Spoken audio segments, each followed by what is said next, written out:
बिस्मिल्लाहिर्रहमानिर्रहीम। अस्सलामुअलैकुम सामाईन, प्रोग्राम राब्ता के साथ मैं हूं आपका मेज़बान सुहेब बिन नूर। और सामीन इकराम, ये प्रोग्राम आप तक पहुंचा रहे हैं प्रोड्यूसर कामरान तारिक। सामीन इकराम, आज के प्रोग्राम में हम बात करेंगे वज़ीर आज़म इमरान खान के दौरे रूस के हवाले से। वज़ीर आज़म इमरान खान रूस के 2 रोज़ा सरकारी दौरे पर मॉस्को पहुंच गए और रूस के नायब वज़ीर ख़ारजा ने हवाई अड्डे पर वज़ीर आज़म इमरान खान का इस्तकबाल किया। और वज़ीर आज़म इमरान खान रूसी सदर व्लादिमीर पुतिन की दावत पर आज रूस के 2 रोज़ा दौरे पर रात गए पहुंचे थे। और रूस के नायब वज़ीर ख़ारजा इगोर मोरगोलोव ने हवाई अड्डे पर उनका इस्तकबाल किया और पुरतपाक इस्तकबाल था। इसके अलावा वज़ीर आज़म इमरान खान को गार्ड ऑफ ऑनर भी पेश किया गया है और वज़ीर आज़म की आमद पर रेड कारपेट वहाँ पर बिछाया गया। और ये कहा जा रहा है कि 2 दहाइयों बाद पाकिस्तान के किसी वज़ीर आज़म की जानिब से ये पहला दौरा है रूस है।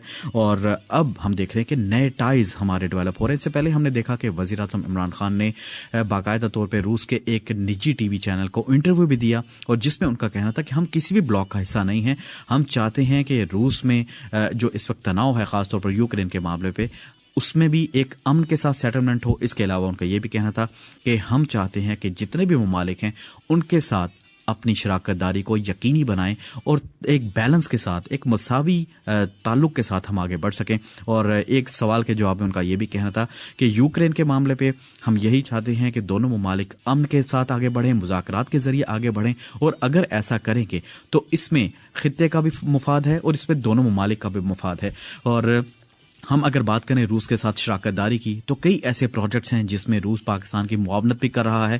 ख़ास तौर पर जो गैस पाइपलाइन है, तापी मंसूबा है, उसमें भी मुआवनत कर रहा है। और इसके अलावा 2 ऐसे प्रोजेक्ट हैं जिसके साथ हम रूस पर बात भी कर रहे हैं और रूस के साथ हमारा ताउन भी जारी है। सामने इकराम, इस वक्त हमें ज्वाइन किया है तहरीक जवानान पाकिस्तान मिस्टर अब्दुल्ला गुल ने और उनसे हम बात करेंगे। ये IR एक्सपर्ट भी हैं और ख़ास तौर पर दिफाई उमूर पर गहरी नज़र रखते हैं। आज के प्रोग्राम में हमसे खुसूसी गुफ्तगू भी करेंगे। जी अब्दुल्ला गुल साहब, सबसे पहले तो आपको खुश आमदीद कहेंगे। बहुत शुक्रिया। अब्दुल्ला गुल साहब, बात हो रही है वज़ीर आज़म इमरान खान के दौरे रूस के हवाले से। सबसे पहले बताइएगा कितनी अहमियत का हामिल है, आप इसे किस तरह से देखते हैं? सबसे पहले तो बात यह है कि बहुत सारे लोग इसके अंदर मुख्तलिफ चहमगोइयां कर रहे हैं और ये कह रहे हैं कि एक ऐसे वक्त में वज़ीर आज़म को वहां नहीं जाना चाहिए था जहां यूक्रेन का मामला हो। मैं ये समझता हूं कि उनका एक अपना नुक्ता नजर होगा, लेकिन क्राइसिस जो होती है वो हमेशा अपॉर्चुनिटी क्रिएट करता है।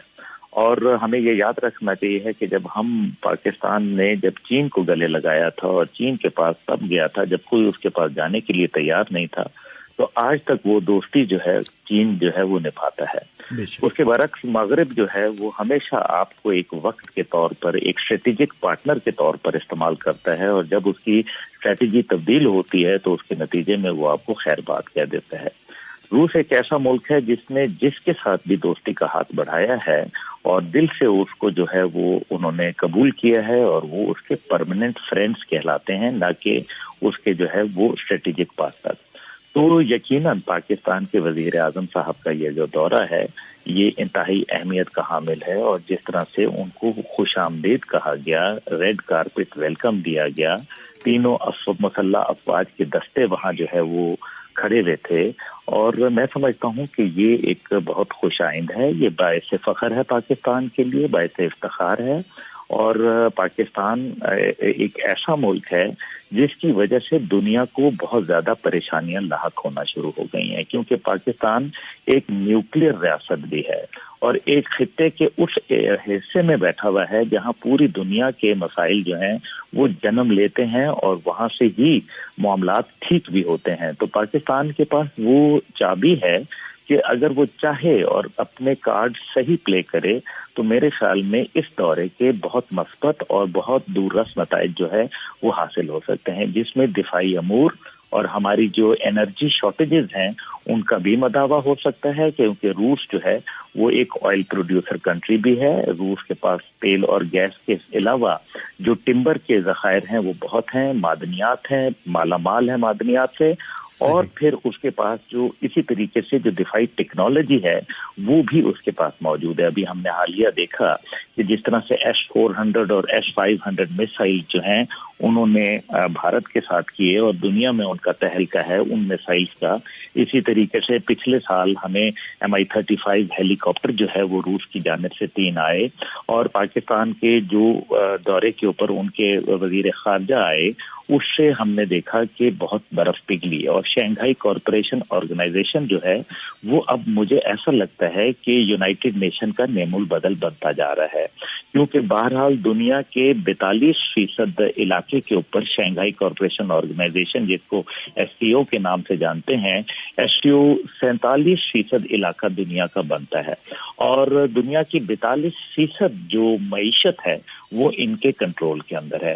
तो आप इसको कोई मामूली एक ग्रुप है वो आप नहीं इसको करार दे सकते। तो पाकिस्तान उसके अंदर शामिल है और एक न्यूक्लियर कंट्री के तौर पर शामिल है।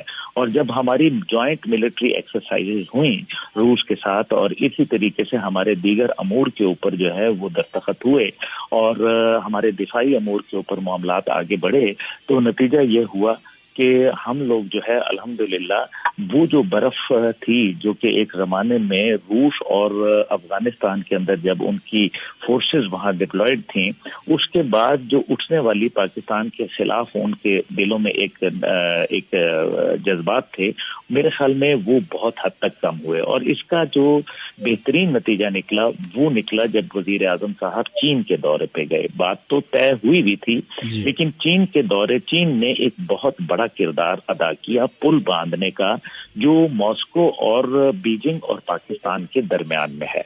और मेरा ख्याल है कि इसके बहुत अच्छे नताइज भी बरामद हो सकते हैं और साथ ही साथ अफगानिस्तान के अमूर पे भी जो है वो एक अहम नशिस्त जो है वो उसको हम उम्मीद कर रहे हैं। लेकिन हमें ये देखना है कि हमें अपनी तमाम तर जो खारजा पॉलिसी है उसको अफगानिस्तान के ही सिर्फ महवर में नहीं देखना होगा, बल्कि अफगानिस्तान से हट के भी दुनिया में बहुत सारे मामलात हैं। पाकिस्तान, यूक्रेन और रूस के माबैन जो तनाव है, इसमें कमी लाने में अपना किरदार अदा कर सकता है पाकिस्तान को एक खामोश पॉलिसी के साथ, क्योंकि ये दौरा जो है कोई फौरी तौर पे तय नहीं हुआ, ये पहले से एक तयशुदा दौरा था। इस दौरान में एक तनाज़ा जो है वो खड़ा हो गया, जिसका जिम्मेदार पाकिस्तान को कभी भी जो है ठहराना मेरे ख्याल में किसी के लिए भी वो गलत बात होगी और ना ही पाकिस्तान को किसी के लिए मोरद इल्जाम ठहराया जा सकता। ये एक तयशुदा दौरा था और जाहिर है हमें इसके ऊपर जाना पड़ेगा, लेकिन हमें फूंक फूंक के कदम रखना पड़ेगा और कोई ऐसा हमें इकदाम जिससे मगरब जो है वो कहीं उसके अंदर तशनगी आए, हमें उससे अपने आप को बचाना होगा। हमने ये भी देखना कि हम क्या हासिल कर सकते हैं और रूस को हम क्या दे सकते हैं। तो इसी पर मैं बात करना चाहूंगा कि आप बताएं कि हमारे पास ऐसा क्या है कि जो हम रूस को पेश करें और रूस से हम किस तरह से इस्तेफादा हासिल कर सकते हैं। देखिए, हमारे पास सबसे बड़ा जो है वो एक हथियार है और वो है हमारे पास गर्म पानी। और गर्म पानी के लिए रूस ने माजी में एक बहुत बड़ी कुर्बानी दी और अपना मुल्क जो है वो 16 टुकड़ों में तकसीम करवा लिया। और union of Soviet socialist Republic जो थी वो टूट गई। इससे पहले खराशोव थे, ब्रेजनेव थे और मिखाइल गोर्बाचोव थे। ये पाकिस्तान को बाकायदा धमकाया करते थे, बहुत सख्त जो है जबान इस्तेमाल किया करते थे, लेकिन नतीजा ये हुआ कि वो दौर खत्म हो गया और रूस जो है वो गर्म पानी तक एक्सेस करना चाहता था। आज भी रूस जो है वो एक्सेस करना चाहेगा, लेकिन वो जाहिर है अब दोस्ताना माहौल के अंदर करेगा। रूस के अंदर एक ये भी बात बड़ी अच्छी है कि वो अपने दोस्तों के दोस्त हैं। जिन ममालिक के साथ उन्होंने दोस्ती रखी वो दोस्ती उनकी कायम दायम है। पाकिस्तान किन किन शोबाजात में रूस के तजर्बात से फायदा उठा सकता है और किस किस्म की सरमायाकारी रूस से मुतवक्के है? देखिए, रूस के एक वसी मुल्क है और उसके अलावा जो है वो एक्सपोर्टर है कई चीजों का। अभी जैसे मैंने आपसे कहा, एनर्जी क्राइसिस जो पाकिस्तान का एक बहुत बड़ा इशू है, ये जाहिर है हमारे लिए एक बहुत बड़ा चैलेंज है।